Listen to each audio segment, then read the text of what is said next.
Morning, কেমন আছো সবাই? আশা করি সবাই সুস্থ আছো, ভালো আছো। আমিও সুস্থ আছি, ভালো আছি। আজকের ব্লগটা অনেকটা লেটেই শুরু করেছি, কারণ তোমরা দেখেই বুঝতে পারছো যে অনেকখানি রোদ। আজকে দেখো কত রোদ উঠেছে, একদম তাকানো যাচ্ছে না। টুকিটাকি আমি অনেক বেলা করে উঠি গো, আর বেলা করে উঠে সেরকম কিছু করতেও পারছি না। পাগুলো অনেকটা ঠিক হয়েছে, ফোলাটা কমেছে, ব্যথাটাও কমেছে, কিন্তু শরীরটা অনেক দুর্বল। কিছুদিন ঘুম হচ্ছে না, এইসব প্রবলেম অনেকটা রয়েছে, তার মধ্যেও ভালো আছি তোমাদের ভালোবাসায়। সকলের ভালোবাসায় ভালো থাকতে চাই। আর সকালে উঠে আজকে আমি ব্রেকফাস্ট কী করেছি জানো? আলু সেদ্ধ ভাত। সকালে ব্রেকফাস্টে আলু সেদ্ধ ভাত খেয়েছি, কারণ ভালো লাগছে না, খুব ঘুম ঘুম পাচ্ছে। সেই কারণে আজকে আলু সেদ্ধ ভাত খেয়ে নিয়েছি। খেয়ে নিয়ে এখনও রান্না কিছু হয়নি, রান্না করব। আর ওই বালিশ টালিশগুলো একটু রোদে দিয়েছি। বালিশগুলো না কিছুদিন বৃষ্টি হয়ে যেন ভেজা ভেজা মনে হচ্ছে, তাই বালিশগুলো রোদে দিয়েছি। টুকিটাকি কাজগুলো বাড়িতে কিছু করছে, এখনও সব কাজ হয়নি। ওই দেখো আমার, এই কোন দিকে আঙুল যাচ্ছে?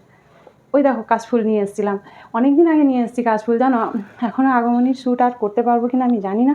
তারপরে কাশফুলগুলো নিয়ে এসেছি। চলো একটু ব্যাক ক্যামেরায় তোমাদের আমি আর লাইট জ্বালাচ্ছি না। দেখো এগুলো না ঝরে যাবে মনে হয়। আরে ঝরে যাবে মনে হয়, কি অলরেডি ঝরেই যাচ্ছে, কিন্তু এখানে না কোনো রকমে আটকে রয়েছে। এই দেখো, এই দেখো সব ঝরে যাচ্ছে। আমি কাশফুলগুলো নিয়ে এসেছি, এগুলো এরকম করে রেখেছিলাম বলে তবুও রয়ে গেছে, জানো। আর জানি না কবে আবার শ্যুট করতে পারবো। এই দেখো কাশফুলগুলো ঝরে যাচ্ছে। বাড়ি সেরকমভাবে গোছানো হয়নি, এই রুমটা একটুখানি গুছিয়েছিলাম, দেখানোর মতো কিছু নেই। একটু দেখো চেঞ্জ করেছি, আগে যখন প্রথমে এসেছিলাম তখন একরকম ছিল, আর এখন এই যে ড্রেসিং টেবিলটা এখানে, সোফাটা এখানে রেখেছি, আমার মেকআপের জিনিসপত্রগুলো রয়েছে। খুব তাড়াতাড়ি তোমাদের জন্য মেকআপ ভিডিও আনার চেষ্টা করছি। আর খাটটা এইভাবে রয়েছে, টুকিটাকি ঘরটা গোছানো সেভাবে গোছানো হয়নি। আর রাতে কি বলো তো, ঘুম আসছে না এখানে, না অন্যরকম একটা ভাল লাগছে না, জানো। আমাদের রুমটা তো এইরকম, সেভাবে গোছানো হয়নি।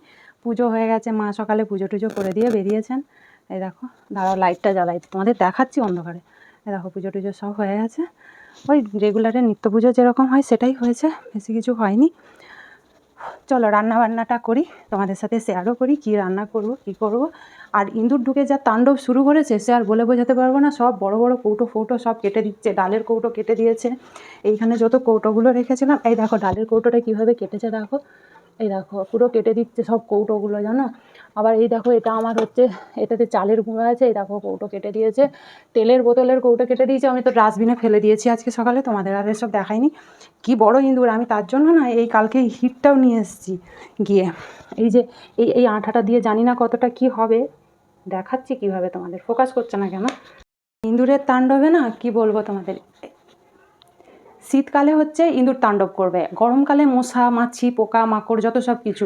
আর যখন শীতটা পড়ে যাবে তখন দেখবে নিংটি ইঁদুর ধেড়ে ইঁদুর সব ইঁদুরগুলো না ঘরের মধ্যে এসে ঢুকবে, ছুঁচো ঢুকবে।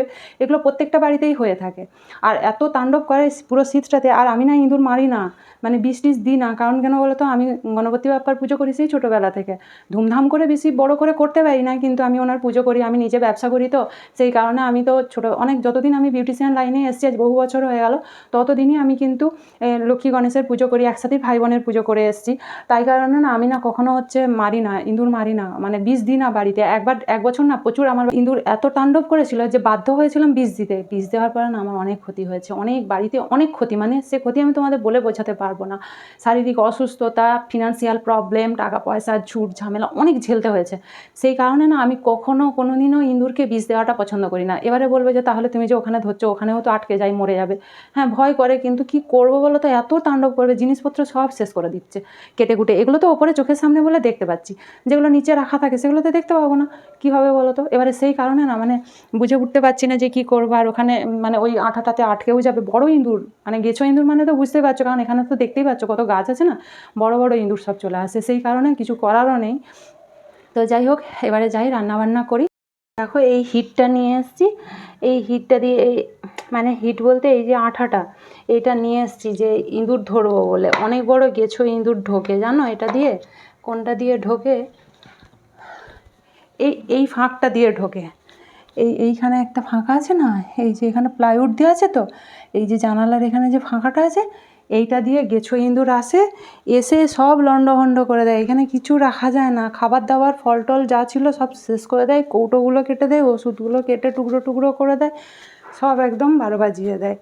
এখানে যে ফলগুলোকে কেটে শেষ করে দিয়েছে, এই যে আপেল টাপেলগুলো ছিল, এই দেখো কেটে খেয়েছে। এগুলো তো আর খাওয়া যাবে না, এইরকম নষ্ট হচ্ছে। আর কি ইঁদুর আর কিছু উপায়ও নেই, মানে এভাবে না ধরলে দেখা যাক কি করা যায়। সকাল থেকে রোদটা বেশ ভালোই দিয়েছে, তাই আমি একটু কাচা ধোয়াও করেছি, বালিশ টালিশগুলোও রোদে দিয়েছি, গাছগুলো একটুখানি গুছিয়েছি। তো দেখেই বুঝতে পারছো চারিদিক ঝাঁট টাঁট দিয়ে পরিষ্কার টরিষ্কার করে পাতা টাতাগুলোও পুড়িয়ে দিয়েছি, কারণ প্রচুর গাছ থেকে পাতা ঝরছে, তাই পাতাগুলোও পুড়িয়ে দিয়েছি। আর এখানে এই বড় গাছটা কেটে তার ওই ছোটো ছোটো করে আবার করে লাগিয়েছি, ওগুলো থেকে আবার যদি পাতা বেরোয়। আর এখানে কিছু জিনিস আছে, এগুলো আমি বিক্রি করে দেবো বলেই রেখেছি। এখানে অ্যালোভেরার অনেকগুলো চারা বেরিয়েছে, তাই অ্যালোভেরাগুলো একটু গুছিয়ে রেখেছি, গ্রো করছে না অ্যালোভেরাগুলো। তোমরা কেউ বলতে পারো কিভাবে অ্যালোভেরাগুলো গ্রো করবে? অ্যালোভেরাগুলো খুব ভালোভাবেই আগে প্রচুর গ্রো করতো, কিন্তু এখন অ্যালোভেরাগুলো গ্রো করছে না, তাই আজকে এই রোদটার মধ্যে দিয়েছি যাতে অ্যালোভেরা গাছগুলো একটু বড় হতে পারে। দেখি রোদটায় রাখলে কি হয়। এখানে আবারও অল্প কিছু ভিজিয়েছি, এগুলো কাচবো, একবার একবার করে কাচছি, বাড়িতে গিয়ে রান্নাবান্না কাজবাজগুলো করছি। আজকে রান্নাগুলো হচ্ছে একটু এলোমেলোভাবে। এখানে একটু চাউমিন করেছি, অল্প পরিমাণে চাউমিন করেছিলাম, বাড়িতে যেটুকু ছিল তাই দিয়ে ভিডিওটা করেছিলাম। ভেবেছিলাম যে তোমাদের সাথে সব কিছুটা শেয়ার করব, কিন্তু তারপরে জীবনটা যেন একটা অন্যরকম মোড় নিল। অনেক আনন্দেই আজকের এই ভিডিওটা শ্যুট করেছিলাম, মানে যেদিন এই ভিডিওটা আমি শ্যুট করেছিলাম সেদিন অনেকটা আনন্দ নিয়ে, দেখো কত রকমের মাছও নিয়ে এসেছি, রান্নাও করছি, তোমাদের সাথে একটা খুশি মনে কিন্তু ভিডিওটা স্টার্ট করেছিলাম। দেখো এখানে হনুমানও এসছে, সেটাও তোমাদের সাথে একটু শেয়ার করলাম। তো এই সব করে তারপরে বেরিয়ে পড়েছিলাম আমার একটু হেডফোনটা নিয়ে। এখানে কারেন্টের প্রবলেম হয়েছিল, যার জন্য দুটো হেডফোন, ব্লুটুথ হেডফোন পুড়ে গেছে। রিয়েলমির দুটো হেডফোন নিয়েই আমি গিয়েছিলাম স্টোরে, সেখানে কথা বললাম, কিছু ডকুমেন্ট লাগবে বলতে ফিরে চলে এসেছিলাম।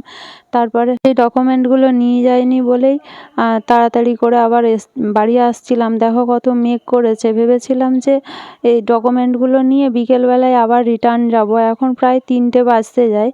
তো ভেবেছিলাম যে বাড়িতে এসে ডকুমেন্টগুলো নিয়ে চলে যাব, কিন্তু সেটা আর সম্ভব হলো না। তারপরে একটু অন্যরকম হয়ে গেল। সব কিছুটাই তোমাদের সাথে শেয়ার করব, তোমরা প্লিজ পাশে থেকো, সাথে থেকো। যদি ভালো লাগে চ্যানেলটা সাবস্ক্রাইব করে শেয়ার করে দিও, এটুকুই আমার চাওয়া। একটা লাইক, একটু কমেন্ট, এটুকু করে এগিয়ে যেতে সাহায্য করো। তারপর তোমাদেরকে একটু একটু করে যতটুকু পারছি আমি জানানোর চেষ্টা করছি, আমার লাইফ সম্বন্ধে, আমি কিভাবে লাইফ লিড করি বা সব কিছুটাই তোমাদের জানানোর চেষ্টা করছি। তো এরকম প্রচুর মেঘও করেছে, খাওয়াও হয়নি, তাই বাড়িতে গিয়ে একটু খেয়ে ভাবলাম বেরোবো, কিন্তু আর সেটা সম্ভব হয়নি। তার অনেকগুলো কারণ আছে, সেগুলো নেক্সট ভিডিওতে আমি আবার আপলোড করার চেষ্টা করছি। এখানে এসে যেন আরও একটা সমস্যা কি, আমি নেট করতে পারি না, ব্লুটুথ কানেকশান নেওয়ার ক্ষমতা আমার নেই সত্যি কথা। সেই কারণে আমি করতেও পারছি না কিছু, চেষ্টা করে যাচ্ছি, দেখা যাক কি করা যায়। আর এতখানি মেঘ করেছে, আর এমনই জোরে বাতাস দিচ্ছে, সে ঝড়ো হাওয়া মতো। দুপুর হয়ে গেলেই না, 2টো বেজে গেলেই যেন একটা মেঘ করে বৃষ্টি আসা, এটা যেন একদমই ভালো লাগছে না। আর পায়ের কন্ডিশন বা শরীরের কন্ডিশন সব কিছু তো যা তা রয়েছে, মানে সব কিছু গুছিয়ে উঠতে একটু মানে সময় লাগছে। আর সব কিছুর সাথে এখন সময়টা খুবই খারাপের মধ্যে দিয়ে যাচ্ছে। আর তার সাথে আমি চেষ্টা করছি কি জানো তো, যে কিছু সম্পর্ক পুরোপুরি শেষ করে দেওয়ার, তাহলে হয়তো একটু শান্তি পাবো। মানসিকভাবে এত অশান্তি সবাই করছে না, আর আমার যেন ভালো লাগছে না। তো বাড়িতে এসে আমি আর যেতে পারিনি। মা সন্ধেবেলায় একটু পুঁটি মাছ নিয়ে এসেছিলো, সেগুলো বাছাবাছি করলাম, করে ফ্রিজে রেখে দিয়েছিলাম, আর রান্না টান্না করিনি। তো এইভাবেই কেটে গেল সারাটা দিন খুব বাজেভাবে। আরেকটা জিনিস তোমাদের সাথে শেয়ার করি, এটা কি ডেঙ্গু মশা? তোমরা আমায় কমেন্ট করে জানিও তো। এই মশাটা বাড়িতে প্রচুর পরিমাণে ঢুকছে, আমি মেরে দিচ্ছি, ধূপ জ্বালাচ্ছি, এটা ওটা করছি, কিন্তু তার সাথে ভয়ও করছে। যদি আজকের ভিডিওটা ভালো লাগে পাশে থেকো, সাথে থেকো।